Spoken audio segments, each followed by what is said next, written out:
திரு KC. Palaniswami, இவ்வளவு தூரம் சொன்ன பிறகும் கூட அதிமுக பாஜக இடையேயான கூட்டணி உருவாகும் அப்படின்னு மீண்டும் அந்த சந்தேகம் துளிர்விட்டு கொண்டே இருக்கேன். ஒரு பிரகாஷ் பேசுனதுல ஒரு சந்தேகம் வருது, திமுக பாஜக உறவு ஏற்பட்டுமோ? ஏன்னா இதுவரைக்கும் அரவிந்த் கெஜ்ரிவாலுக்கு சமன் அனுப்பிச்சு கைது செய்யறதுக்கு முயற்சி பண்றாங்க. ஜார்க்கண்ட்ல இருக்கிற முதலமைச்சருக்கு கைது செஞ்சு உள்ள போட்டாங்க. அப்ப தமிழ்நாட்டுல வரலையே. பிரகாஷ் அவர் சொல்ற அந்த லாஜிக் கரெக்ட். ஏன் அதிமுகவோட வரும்னு இதுவரைக்கும் ரைடு வரல.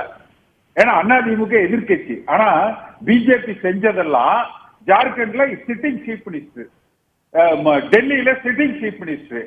அப்ப அங்க ரைடு வரல.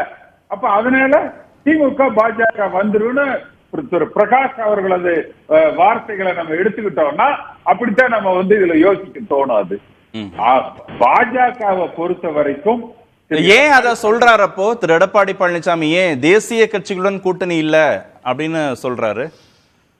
அவரை பொறுத்த வரைக்கும் தமிழ்நாட்டுல அதிமுக தனித்து ஆட்சி அமைக்க வேண்டும். அதுல காம்ப்ரமைஸ்க்கு இடம் கிடையாது. 26ல அது என்றைக்கா இருந்தாலும் சரி, அது நிரந்தர கொள்கை. அதுல எந்த காலகட்டத்திலயும் அதுல சமரசத்துக்கு இடமே கிடையாது.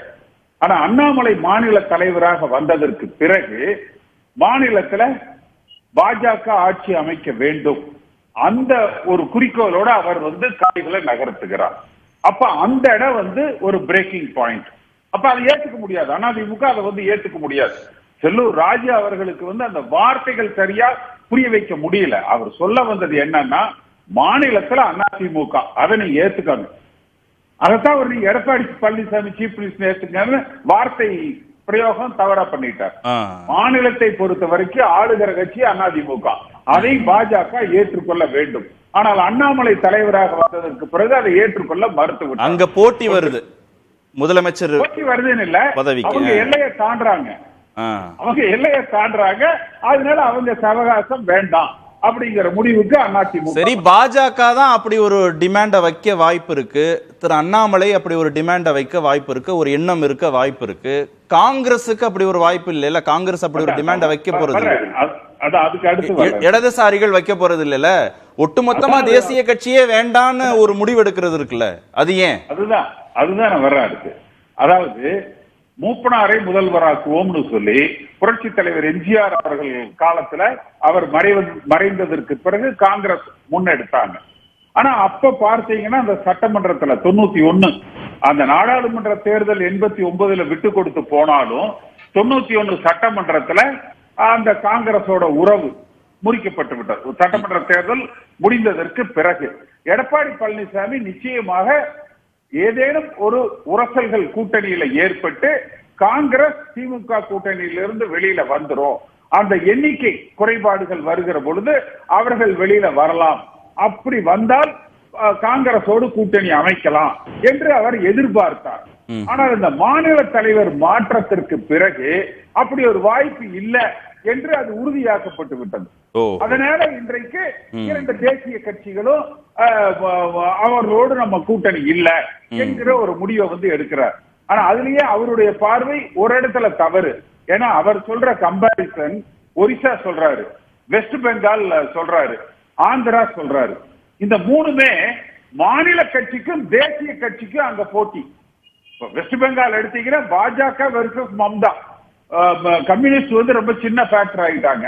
ஒரிசாவும் கிட்டத்தட்ட அது மாதிரிதான். ஆந்திராலையும் கிட்டத்தட்ட சந்திரபாபு நாயுடு சரி ஜெகனும் சரி 2 பேரும் பிஜேபியோட அலையன்ஸுக்கு தான் ட்ரை பண்றாங்க. ஆனா தமிழ்நாடுனுடைய சினாரியோ வேற.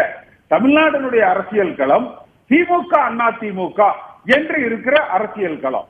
அப்ப காங்கிரஸா இருந்தாலும் பிஜேபியாக இருந்தாலும் நீங்க 2 பேருமே பேக் சீட் எடுத்துதான் ஆகணும். ஏதேனும் ஒரு கட்சிக்கு பின்னால நின்றுதான் ஆகணும். அப்ப தேசிய கட்சிகளை நாங்க முழுமையாக திறந்து விட்டோம் என்பது நிரந்தரமான வார்த்தைகளாக இருக்க முடியாது. அது ஒரு பெரிய கொள்கை முடிவாகவெல்லாம் நம்ம எடுத்துக்க வேண்டிய அவசியம் இல்லை. அடுத்து எடப்பாடி பழனிசாமி அவர்கள் ஒரு புரிதல் தவறு. இப்ப அவர் கூட இன்னைக்கு சொல்லியிருப்பாரு, எந்த காலத்திலையும் இரட்டலை சின்னத்தை முடக்க முடியாது. நீங்க உச்ச நீதிமன்றம் சொல்லிடுச்சு, தேர்தல் ஆணையம் சொல்லிடுச்சுன்னு. அவருக்கு ஒரே ஒரு விஷயத்தை மட்டும் நான் நினைவூட்ட விரும்புறேன். சசிகலாவோடு எடப்பாடி பழனிசாமி இருந்தார், அதிக பெரும்பான்மை பலத்தோடு இருந்தார். ஆனால் அதே எடப்பாடி பழனிசாமி ஓபிஎஸ் அவர்கள் அணியில சேர்ந்து அந்த இரட்டலை சின்னத்துக்கு என்னெல்லாம் நடந்ததுங்கிறது தெரியும்.